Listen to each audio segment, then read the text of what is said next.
The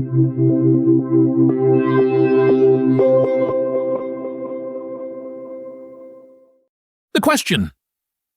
Concerning Technology and Other Essays, by Martin Heidegger. Quotes. The Question Concerning Technology and Other Essays, by Martin Heidegger, is a profound examination of technology's essence, moving beyond its modern interpretation as mere tools or machinery. Heidegger explores technology as a mode of revealing, one that changes how humans perceive and interact with the world. Through essays like The Question Concerning Technology, he introduces the concept of Gestell or inframing, which describes the essence of modern technology as an ordering force that redefines nature and existence into resources ready for use. He critiques the view that technology is solely a means to an end, showing instead how it influences human experience, our relationship to nature, and our own self-understanding, urging readers to reconsider how technology frames our understanding of reality. Quote 1. Technology is not equivalent to the essence of technology.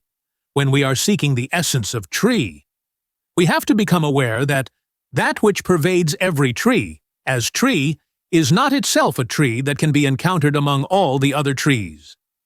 Here, Heidegger is pointing out that the essence of a thing, such as technology, is distinct from its physical or functional manifestations. Just as the essence of a tree is not a tree itself, the essence of technology is not found in its tangible forms like machines or devices.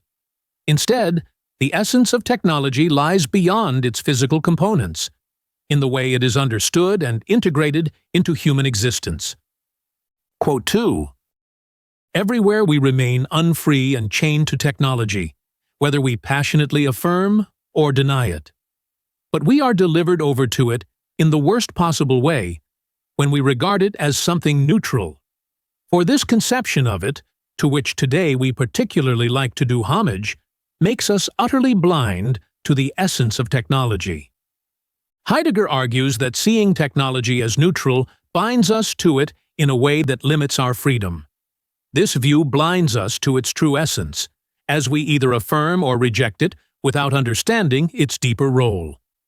This conception traps us in an unfree relationship with technology, leaving us unable to critically engage with its impact on human existence and our relationship to the world. Quote 3. Technology is therefore no mere means. Technology is a way of revealing. If we give heed to this, then another whole realm for the essence of technology will open itself up to us. It is the realm of revealing, i.e., of truth. Heidegger suggests that technology is not just a tool or method for achieving goals, but a way of revealing truth. Technology shapes how we perceive and engage with the world by revealing it in specific ways. Understanding technology as a form of revealing opens up a deeper comprehension of its essence and its role in shaping human interaction with reality. Quote 4. The correct instrumental definition of technology still does not show us technology's essence. In order that we may arrive at this, or at least come close to it, we must seek the true by way of the correct. Heidegger acknowledges that while defining technology as an instrument or tool is correct, it does not uncover its true essence. To approach the essence of technology, we must move beyond surface-level definitions and seek a deeper understanding, where the truth of what technology is can be revealed. Techne, quote 5, belongs to bringing forth, to poiesis. It is something poietic. In this statement, Heidegger links the concept of techne to poiesis, which refers to the act of bringing something into being or existence. He emphasizes that techne, which includes technology, is fundamentally a creative process. It is not just about using tools, but about revealing and shaping reality, thus connecting technology to an ancient understanding of craftsmanship and creation. Quote 6. Bringing forth brings hither out of concealment, forth into unconcealment. Bringing forth comes to pass only insofar as something concealed comes into unconcealment. This coming rests and moves freely within what we call revealing. Heidegger explains that bringing forth a key aspect of technology involves revealing something that was previously hidden. This process of unconcealment is essential to understanding the essence of technology. Technology, then, is not just about creating objects or tools, but about revealing truths that were previously concealed from us. Quote 7. But this much remains correct. Modern technology, too, is a means to an end. That is why the instrumental conception of technology conditions every attempt to bring man into the right relation to technology. Heidegger recognizes the correctness of viewing technology as a means to an end, even in its modern forms. This instrumental view shapes how humans attempt to relate to technology, but he hints that this relationship is limited and doesn't capture the full essence of technology, which involves deeper, more existential dimensions. Quote 8. What is modern technology? It too is a revealing. Only when we allow our attention to rest on this fundamental characteristic does that which is new in modern technology show itself to us. Heidegger asserts that modern technology is, at its core, a form of revealing, a fundamental concept in his philosophy. By recognizing technology as more than just tools and devices, but rather as a way of uncovering truths about nature and existence, we begin to understand the unique nature of modern technology. It is through this process of revealing that the true essence of technology unfolds itself, allowing us to see how it shapes and alters our perception of the world. Quote 9. The revealing that rules in modern technology is a challenging, which puts to nature the unreasonable demand that it supply energy that can be extracted and stored as such. In modern technology, Heidegger identifies a shift from a more passive interaction with nature to an aggressive one. Instead of working with nature, modern technology challenges and forces nature to yield its resources. This challenging reflects how technology transforms nature into a resource to be exploited, focusing on extraction and storage rather than harmonious interaction, highlighting the dominance of technological thinking over the natural world. Quote 10. The revealing that rules throughout modern technology has the character of a setting upon in the sense of a challenging forth. That challenging happens in that the energy concealed in nature is unlocked. What is unlocked is transformed. What is transformed is stored up. What is stored up is, in turn, distributed. Heidegger explains the nature of modern technology as one that challenges nature, unlocking its hidden potential and transforming it into usable energy. This cycle of unlocking, transforming, and distributing natural resources exemplifies the way modern technology operates, reducing nature to a mere source of energy to be manipulated and controlled for human purposes. Quote 11. Everywhere everything is ordered to stand by, to be immediately at hand. Indeed, to stand there just so that it may be on call for a further ordering. Whatever is ordered about in this way has its own standing. We call it the standing reserve. Heidegger introduces the concept of standing reserve to describe how modern technology orders everything, including nature, to be constantly available and ready for use. In this sense, everything loses its independent existence and becomes a resource, standing by for further use or manipulation. This reduces the world into a stockpile of resources, stripping objects and beings of their inherent value and turning them into mere utilities. Enframe, quote 12, means the gathering together of that setting upon which sets upon man, i.e., challenges him forth, to reveal the real in the mode of ordering as standing reserve. Heidegger defines enframing as the process by which technology challenges humans to view and interact with the world as a resource to be ordered and controlled. This enframing influences how reality is revealed to us, forcing us to see everything, including ourselves, as part of a system of order and utility. Through enframing, the essence of technology shows its power to shape human perception and understanding of reality. Quote 13. The essence of modern technology starts man upon the way of that revealing through which the real everywhere, more or less distinctly, becomes standing reserve. Heidegger asserts that the essence of modern technology lies in its ability to reveal the world as standing reserve, meaning that everything is viewed as a potential resource.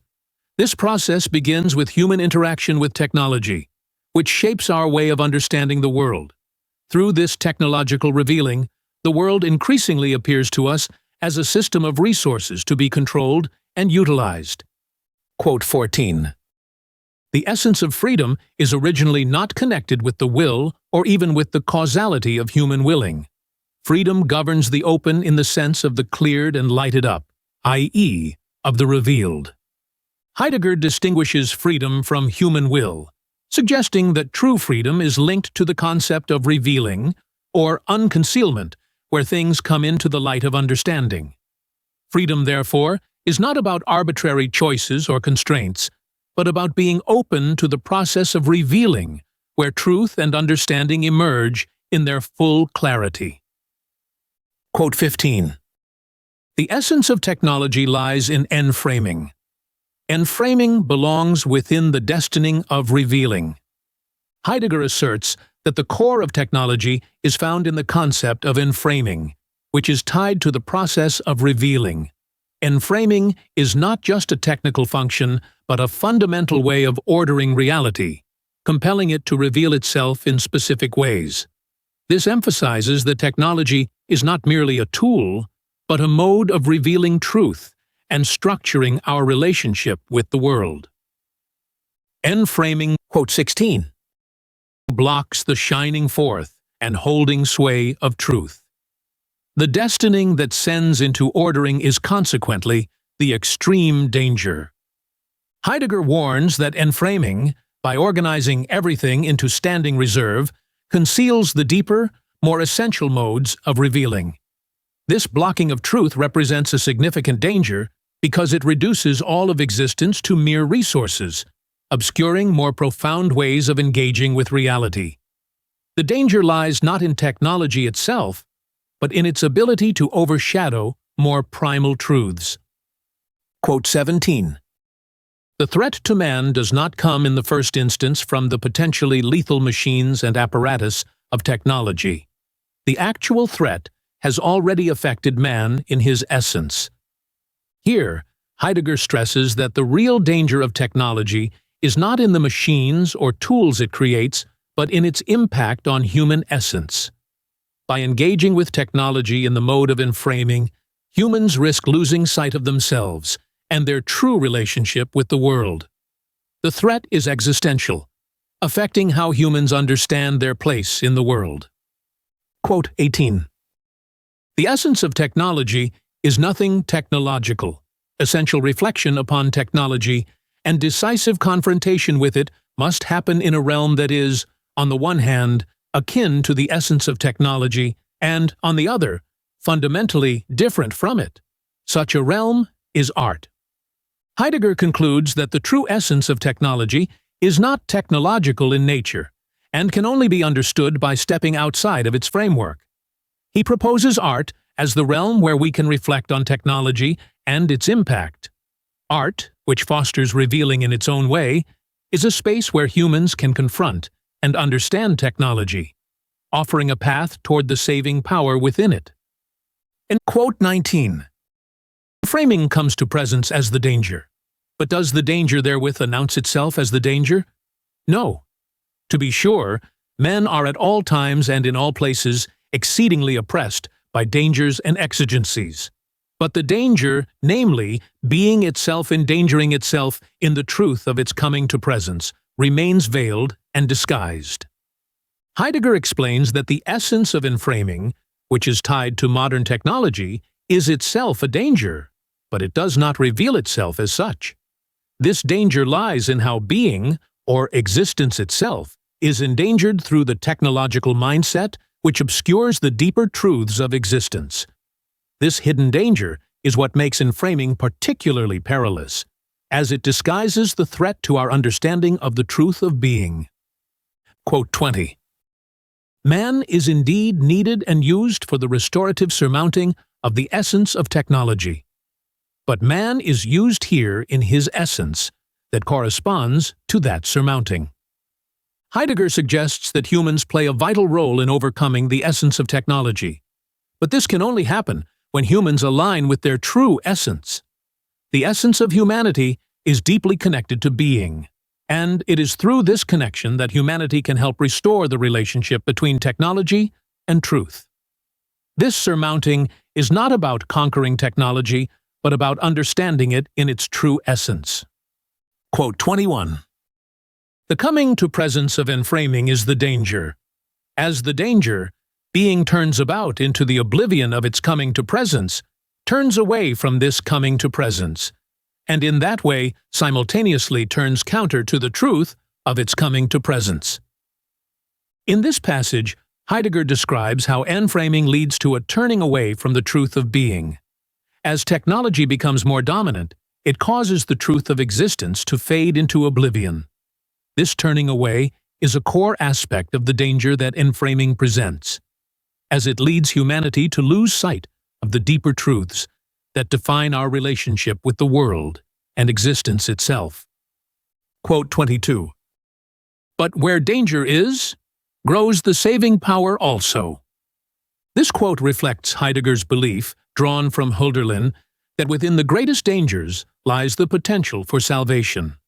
In the context of enframing and technology, the same force that threatens to obscure the truth of being also holds the possibility for its recovery. This saving power, however, can only be realized when we become aware of the danger and turn toward a deeper understanding of technology's essence. Quote 23. The saving power is not secondary to the danger. The self-same danger is, when it is as the danger, the saving power. Heidegger emphasizes that the saving power is not a separate force, but is embedded within the danger itself. The very essence of the danger presented by enframing contains the possibility for salvation, as the recognition of the threat can lead to a turning back toward truth. This means that the danger and the solution are intertwined, and the key to overcoming the danger lies in understanding it fully. Quote 24. Will we see the lightning flash of being in the essence of technology? The flash that comes out of stillness, as stillness itself? Heidegger envisions a moment of sudden clarity, a lightning flash, in which the true essence of being becomes visible within the framework of technology. This moment of revelation, emerging from stillness, symbolizes the potential for humanity to recognize the truth of existence even within the technological age. It suggests that despite the noise and distraction of technology, there is a quiet space where truth can be uncovered. Quote 25. The pronouncement, God is dead, means the suprasensory world is without effective power. It bestows no life. Metaphysics, i.e., for Nietzsche, Western philosophy understood as Platonism, is at an end. Heidegger interprets Nietzsche's declaration of the death of God as the collapse of the suprasensory world, the realm of ideals and metaphysical truths. This realm, once central to Western metaphysics and philosophy since Plato, has lost its authority and power to guide human life. The death of God symbolizes the end of the metaphysical structures that have historically given meaning and order to existence. Quote 26. The pronouncement God is dead contains the confirmation that this nothing is spreading out. Nothing means here absence of a suprasensory, obligatory world. Heidegger emphasizes that the declaration of God's death introduces the spread of nihilism, where the absence of a higher obligatory metaphysical world leaves humanity in a state of meaninglessness. The loss of the suprasensory world creates a void, and humanity is now faced with navigating an existence devoid of the guiding principles that once offered structure and purpose. Quote 27. Nihilism, thought in its essence, is, rather, the fundamental movement of the history of the West. It shows such great profundity that its unfolding can have nothing but world catastrophes as its consequence. Heidegger explains that nihilism is not a recent phenomenon, but a deep historical movement that has shaped Western civilization. Its impact is so profound that its ultimate consequences are catastrophic, as the devaluation of all values leads to a collapse of meaning on a global scale. The unfolding of nihilism represents a fundamental crisis in the history of the West. Quote 28. Not everyone who appeals to his Christian faith or to some metaphysical conviction or other stands on that account definitely outside nihilism. Heidegger points out that even those who claim adherence to religious or metaphysical beliefs may still be influenced by nihilism. The mere profession of faith does not exempt one from the pervasive influence of nihilism, as it is a deep historical and existential phenomenon that affects all aspects of Western thought, whether consciously or not. Quote 29. Nihilism is the world historical movement of the peoples of the earth, who have been drawn into the power realm of the modern age. Here, Heidegger identifies nihilism as a global historical movement that has shaped the modern age. It is not confined to particular nations or philosophies, but affects all who live within the framework of modernity. The power dynamics of the modern world are deeply intertwined with nihilism, which drives the unfolding events of history. Quote 30. Nietzsche understands by nihilism the devaluing of the highest values up to now, but at the same time he takes an affirmative stand toward nihilism in the sense of a revaluing of all previous values. Heidegger explains that while Nietzsche sees nihilism as the devaluation of traditional values, he also views it as an opportunity for a revaluation of those values. Nietzsche's philosophy does not merely lament the loss of meaning, but seeks to create new values in response to the collapse of the old ones. This dual aspect of nihilism, both destructive and creative, defines Nietzsche's response to the crisis of values. Quote 31. Pessimism, which Nietzsche sees as the prefiguration of nihilism, is already twofold also, in the same sense. According to Schopenhauer, pessimism is the belief that in this worst of worlds, life is not worth being lived and affirmed. Heidegger explains that pessimism, as understood by Nietzsche, has two forms. One, represented by Schopenhauer, is a pessimism of weakness that sees life as fundamentally not worth living. This pessimism focuses on the negative aspects of existence, leading to a denial of life itself, seeing no hope or potential for improvement or affirmation. Quote 32. Incomplete nihilism does indeed replace the former values with others, but it still posits the latter always in the old position of authority, that is, as it were, gratuitously maintained as the ideal realm of the suprasensory. Heidegger describes incomplete nihilism as a phase in which old values are replaced with new ones, yet these new values are still placed in the same metaphysical framework as the old ones. This means that the structure of belief remains the same, even though the content has changed, preventing a full break from the metaphysical tradition that, quote 33, Nietzsche critiques.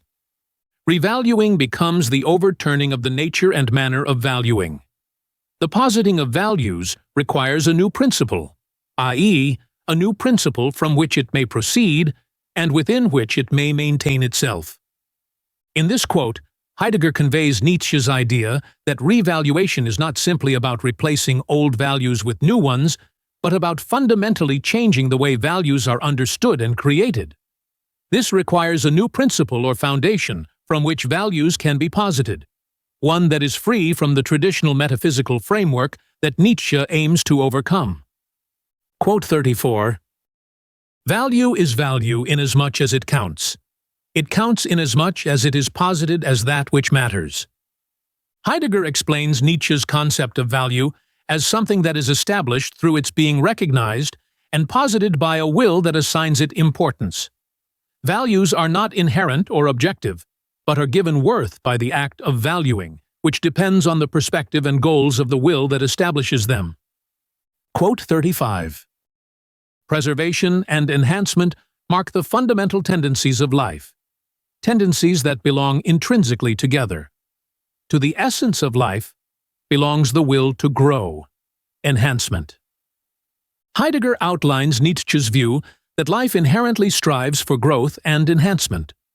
Preservation and enhancement are not separate but intertwined, as life preserves itself in order to grow and expand.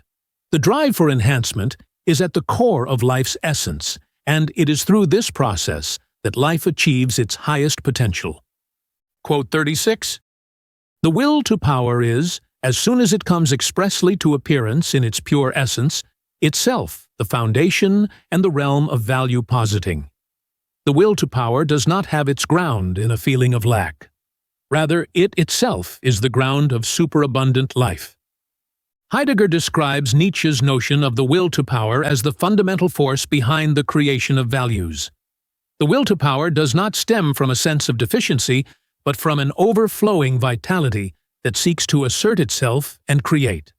This will is what posits values and drives life toward enhancement and growth, forming the basis of Nietzsche's metaphysical framework. Quote 37. The will to power, in that it posits the preservation, i.e., the securing, of its own constancy and stability as a necessary value, at the same time justifies the necessity of such securing in everything that is. Heidegger highlights that the will to power not only strives for more power, but also seeks to preserve and stabilize itself. This preservation becomes a fundamental value, and by securing its existence, the will to power justifies itself. Everything, including truth and certainty, must be framed in terms of how it contributes to the preservation and enhancement of the will to power. Quote 38.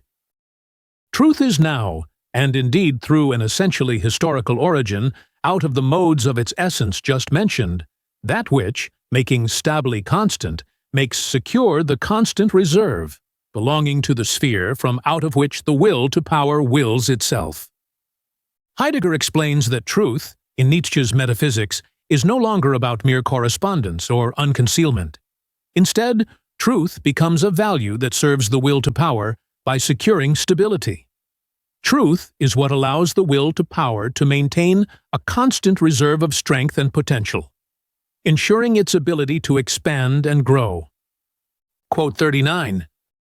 Art is the essence of all willing that opens up perspectives and takes possession of them. Heidegger points out Nietzsche's view that art represents the most fundamental expression of will. It is through art that the will opens up new possibilities, creating perspectives and seizing them. Art is not limited to aesthetics, but is an essential force that drives the will to power, to transcend itself, and move beyond its current state. Quote 40. Art is worth more than truth. In this quote, Heidegger emphasizes Nietzsche's assertion that art holds a higher value than truth. While truth provides stability, art drives the creation of new possibilities and is thus more essential to the will to power. Art fuels the continual enhancement and transformation of life, which is central to Nietzsche's Metaphysics. Quote 41. The will to power is, in its essence, the value-positing will. Values are the preservation-enhancement conditions within the being of whatever is. Heidegger explains that for Nietzsche, the will to power is fundamentally about creating values. These values are what guide the processes of preservation and enhancement, ensuring that life continues to expand and grow. The will to power creates the very conditions for its own continuation by constantly positing new values. Quote 42. We possess art lest we perish of the truth. Here, Heidegger highlights Nietzsche's view that art serves as a necessary counterbalance to truth. While truth, in its harsh and unyielding form, might overwhelm humanity, art provides the means to cope with and transcend it. Art offers a way to live creatively and affirmatively in the face of truth's potential destructiveness. Quote 43. The essence of Overman is no license for the frenzy of self-will. It is the law grounded in being itself of a long chain of the highest of self-conquests that are first making man mature for that which is. Heidegger explains that Nietzsche's concept of the Overman is not a justification for unchecked individualism or self-indulgence. Instead, it represents a profound process of self-overcoming, in which humanity matures through rigorous self-conquest. The Overman, grounded in being, is a necessary evolution that aligns with the deeper essence of existence and the unfolding of metaphysical truth, rather than an individual's whimsical desires. Quote 44. The suprasensory world, thought as the operative, working reality of everything real, has become unreal. That is the metaphysical meaning of the word God is dead, thought metaphysically. Heidegger clarifies Nietzsche's famous proclamation, God is dead, as referring to the collapse of the suprasensory realm, the metaphysical world of ideals and purposes, which once governed human understanding. This realm has lost its power, and what once served as the foundation of reality has become lifeless and irrelevant. This death marks the end of the metaphysical structures that once gave meaning to existence. Quote 45. The struggle for dominion over the earth is in its historical essence already the result of the fact that whatever is as such is appearing in the mode of the will to power without yet being recognized or without being understood at all as that will. Heidegger asserts that the historical drive for domination over the earth is a manifestation of the will to power, which has been shaping reality without humans fully recognizing it. This struggle reflects the deeper metaphysical process in which everything is brought under the dominion of power, though the true nature of this process is often not understood or acknowledged. Quote 46. In the willing of this will, however, there comes upon man the necessity that he concomitantly will the conditions, the requirements of such a willing. That means to posit values and to ascribe worth to everything in keeping with values. Heidegger explains that as humanity embraces the will to power, it also becomes necessary to create and impose values that align with this will. The act of willing power entails the need to define and assign worth to everything, thereby transforming existence into a realm of value positing, where meaning and purpose are constructed to support the drive for power. Quote 47. Being has been transformed into a value. Heidegger highlights that in the modern age, being itself has been reduced to a mere value, something to be measured, controlled, and utilized.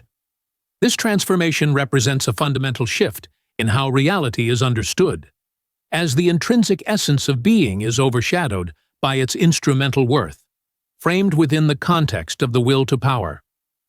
Quote 48. Thinking in terms of values is radical killing. It not only strikes down that which is as such, in its being in itself, but it does away utterly with being. Heidegger argues that reducing reality to values is a form of metaphysical violence, as it destroys the essence of being. By viewing everything in terms of its utility or worth, value thinking negates the intrinsic nature of things, preventing being from revealing itself in its true essence. This approach to reality, which prioritizes power and control, ultimately annihilates the deeper dimensions of existence. Quote 49. In metaphysics, reflection is accomplished concerning the essence of what is, and a decision takes place regarding the essence of truth. Metaphysics grounds an age, in that, through a specific interpretation of what is, and through a specific comprehension of truth, it gives to that age the basis upon which it is essentially formed. Heidegger explains that metaphysics plays a foundational role in shaping the essence of any age. By determining what is considered real and how truth is understood, metaphysics provides the groundwork for the defining characteristics of an era. This underlying metaphysical framework governs the phenomena and developments that emerge during that time. Quote 50. Machine technology is itself an autonomous transformation of praxis, a type of transformation wherein praxis first demands the employment of mathematical physical science. Here, Heidegger emphasizes that modern technology, specifically machine technology, is not merely the application of science, but represents a fundamental shift in human activity, praxis. This transformation demands the use of mathematical physical science, showing that technology and science are deeply intertwined in shaping the modern world. Quote 51. The essence of what we today call science is research. Heidegger identifies that modern science is defined by research, This means that the primary nature of science is its ongoing, systematic inquiry into the nature of reality. Science is not just about knowledge, but about the procedural method of discovering and verifying truths through research. Quote 52. Knowing, as research, calls whatever is to account with regard to the way in which and the extent to which it lets itself be put at the disposal of representation. In this statement, Heidegger describes the essence of research as the act of bringing things into representation, making them objects that can be understood, measured, and manipulated. Research seeks to define reality in terms of how it can be calculated, controlled, and verified, thereby transforming what is into something that can be fully represented. Quote 53. We first arrive at science as research when, and only when, truth has been transformed into the certainty of representation. Heidegger points out that the shift to modern science occurred when truth became equated with certainty. Instead of seeking an understanding of truth as an abstract or metaphysical concept, modern science grounds truth in what can be represented with certainty, particularly through empirical evidence and rational calculation. Quote 54. The real system of science consists in a solidarity of procedure and attitude with respect to the objectification of whatever is, a solidarity that is brought about appropriately at any given time on the basis of planning. Heidegger explains that the structure of modern science relies on a shared methodology and approach to objectifying reality. This solidarity is maintained through systematic planning and rigorous procedures that aim to bring objects into clear, measurable focus, enabling science to progress in its understanding and manipulation of the world. Quote 55. The fundamental event of the modern age is the conquest of the world as picture. Heidegger asserts that the defining feature of the modern era is humanity's transformation of the world into a picture, an object to be represented, measured, and controlled.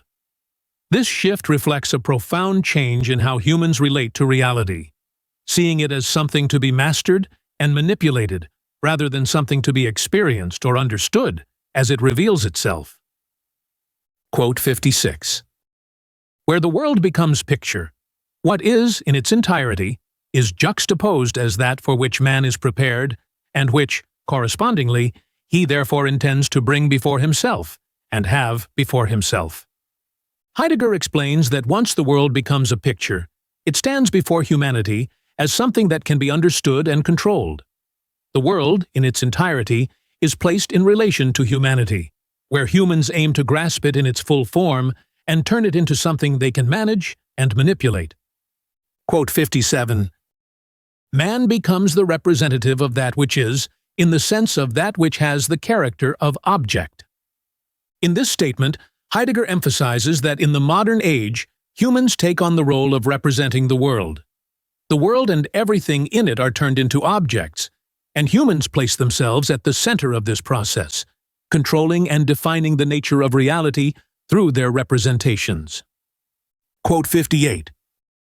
Only because, and insofar as man actually and essentially has become subject, is it necessary for him, as a consequence, to confront the explicit question: is it as an I confined to its own preferences and freed into its own arbitrary choosing, or as the we of society?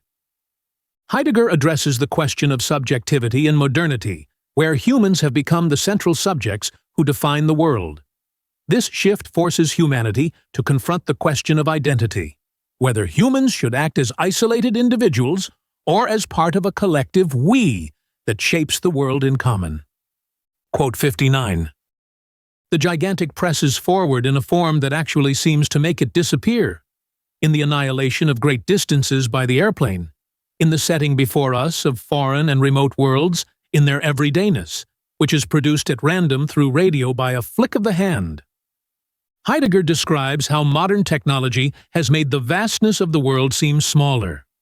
Through inventions like the airplane and radio, humans can easily access distant places, making the gigantic scale of the world more manageable and seemingly less overwhelming. However, this shrinking of the world has profound implications for how we experience reality. Quote 60. Where anything that is has become the object of representing, it first incurs in a certain manner a loss of being. Heidegger explains that when something is transformed into an object of human representation, it loses its intrinsic essence. The process of turning something into an object that can be understood, controlled, or represented results in a detachment from its true nature or being, reducing it to a flat, superficial form. Quote 61. No one dies for mere values. This quote captures Heidegger's view that values, as abstract representations, lack the depth and force of real being. While people may fight or live for ideals rooted in deeper metaphysical commitments, they do not sacrifice their lives for the hollow constructs of modern value systems which have become detached from the deeper truths they once embodied. Quote 62. The artwork of the Middle Ages and the absence of a world picture in that age belong together.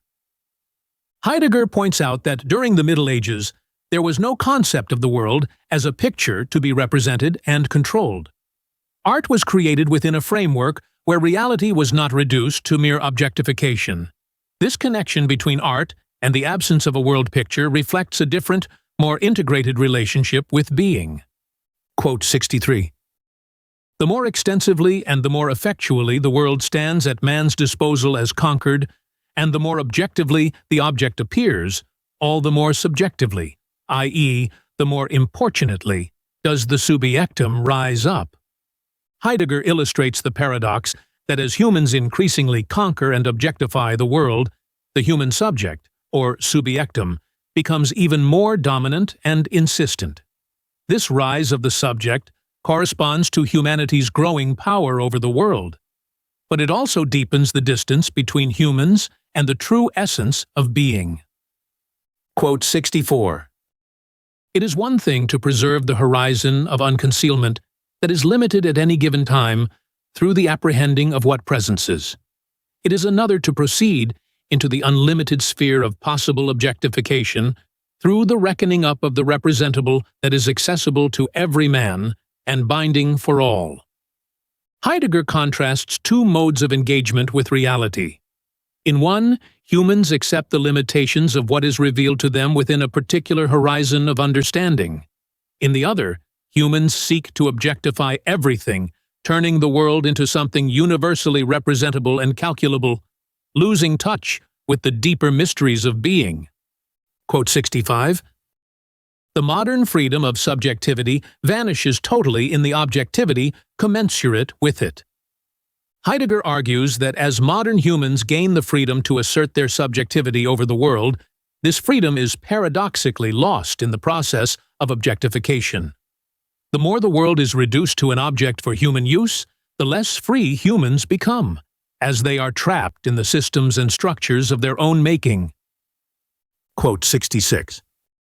Science is no more a cultural activity of man than is art. Science is one way, and indeed one decisive way, in which all that is presents itself to us. Heidegger asserts that science, like art, is not merely a cultural endeavor, but a fundamental mode of revealing reality. Science allows what exists to present itself in a specific way, making it a decisive method through which humans interact with and understand the world, beyond mere cultural value. Quote 67. Science is the theory of the real. This concise statement suggests that science's role is to create theoretical frameworks to understand reality. Science seeks to represent the real in a structured, systematic way, forming a connection between theory and the reality it aims to explain, transforming the way we engage with the world through its conceptual lens. Quote 68. The real is the working, the worked, that which brings hither and brings forth into presencing, and that which has been brought hither and brought forth. Heidegger connects the concept of the real with action and creation. The real is not simply a passive state, but involves an active process of bringing something into presence, either through nature or human effort. Reality is shaped by this process of making things present and bringing them into being. Quote 69. The real now shows itself as object, that which stands over against. Heidegger explains how modern science frames reality as an object, something that stands apart from the observer, and can be analyzed, measured, and manipulated. This objectification of the real transforms how humans perceive and interact with the world, focusing on detachment and control. Quote 70. The essence of theory as thought by the Greeks, which is ambiguous and from every perspective high and lofty, remains buried when today we speak of the theory of relativity in physics, of the theory of evolution in biology. Heidegger laments that the deeper, more profound meaning of theory from ancient Greek thought has been lost in modern usage. In the past, theory was a way of reverently beholding the world's truth, while in modern times it has become a tool for scientific analysis and technical explanation, missing its original philosophical depth. Quote 71. Science corresponds to this holding sway of presencing in terms of objects, inasmuch as it, for its part, as theory, challenges forth the real specifically through aiming its objectness. Here, Heidegger describes how science, by its very nature, challenges the real to reveal itself as an object. Through scientific theory, reality is shaped into something that can be categorized and controlled, reinforcing the modern tendency to view the world in terms of objects to be mastered and manipulated. Quote 72. Theory makes secure at any given time a region of the real as its object area. Heidegger explains that theory, in science, defines and secures a specific area of reality, transforming it into an object that can be analyzed. By establishing this object area, theory creates boundaries for investigation and understanding, ensuring that phenomena are interpreted within the framework it prescribes. Quote 73. That is real, which can be measured. Heidegger cites Max Planck's famous statement to emphasize how modern science equates reality with what can be measured. This reflects science's reliance on quantitative assessment to define what is real, narrowing the scope of what is considered valid knowledge to what can be empirically observed and calculated. Quote 74. The theory of the real is necessarily departmentalized science. Heidegger explains that because science treats reality as something to be divided into objects and studied in separate areas, it becomes inherently specialized. This departmentalization, or division into different fields of study, is not a flaw, but a natural consequence of how modern science conceptualizes and investigates the real. Quote 75. Even if physics as an object area is unitary and self-contained, this objectness can never embrace the fullness of the coming to presence of nature. Heidegger argues that while physics may offer a comprehensive view of its specific area, it cannot capture the entire essence of nature. The way nature reveals itself, its coming to presence, extends beyond the objectivity that physics seeks to quantify and measure, showing that science can only grasp part of nature's deeper reality. Quote 76.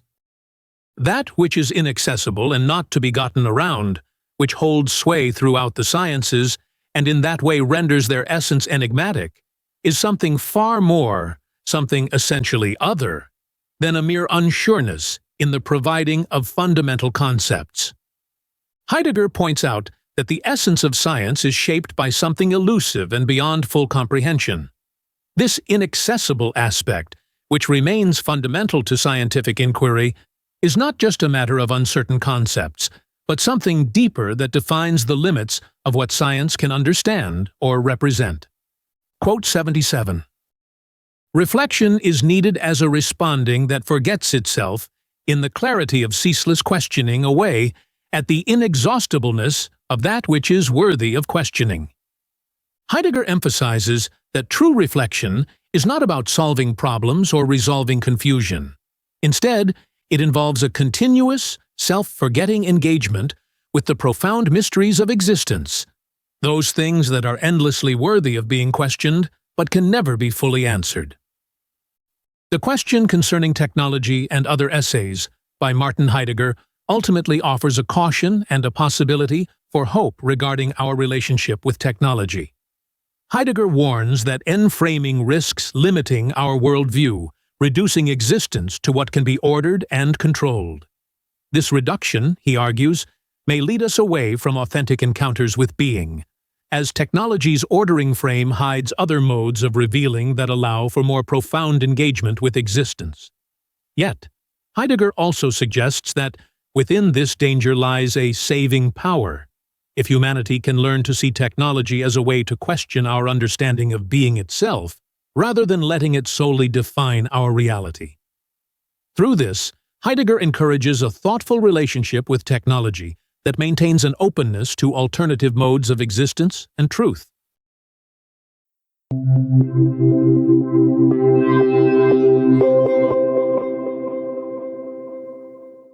Curious to dive into the mind of Martin Heidegger? With StudyLab Pro's book GPT, it's possible. Ask questions, explore themes, and discover the depths of the question concerning technology and other essays in an entirely new way. Start your conversation now by clicking on our logo. And if you're hungry for more educational content, subscribe to our channel to keep discovering, learning, and growing. Want more than just videos? Click on our logo now to join us on our platform for multiple choice tests, in-depth content, and tools to help you ace your studies. Get started now.